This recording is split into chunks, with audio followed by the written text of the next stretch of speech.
El Premi Menja Llibres ja és la 7a edició i per tant portem ja un grapat d'anys treballant amb un objectiu clar, que és el de la promoció de la lectura entre els més joves. Sabem que aquesta és una tasca que no és fàcil, que a vegades costa que no l'abandonin, que els vagi acompanyant al llarg de la seva vida.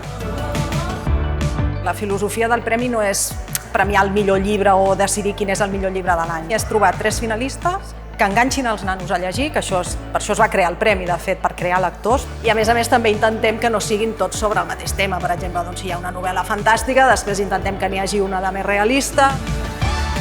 Quan un comença a llegir i troba un tema que li agrada, s'enfoca cap allà i no canvia. I el que fa el Menja Llibres és obrir una mica la visió també del món i de que literatura n'hi ha molta i de que no sempre cal llegir el mateix.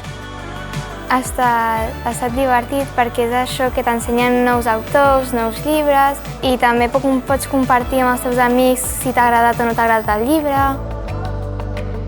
El públic juvenil el que té és que és molt sincer. Si no li agrada t'ho dirà a la cara sense cap problema, però si li agrada i li ha emocionat també t'ho vindrà i et vindrà amb aquesta emoció de juvenil que és tan potent. Per tant, realment no hi ha filtre i que ho reps directament sense cap concessió.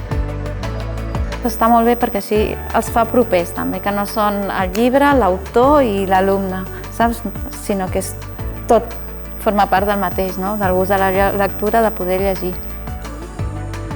Crear xarxa entre aquests actors diferents i amb els propis autors. Això és el que després a ells els hi permet triar quina creuen que és l'obra guanyadora. Per tant, no només la promoció a la lectura, sinó la creació d'aquest esperit crític i la participació dels propis joves.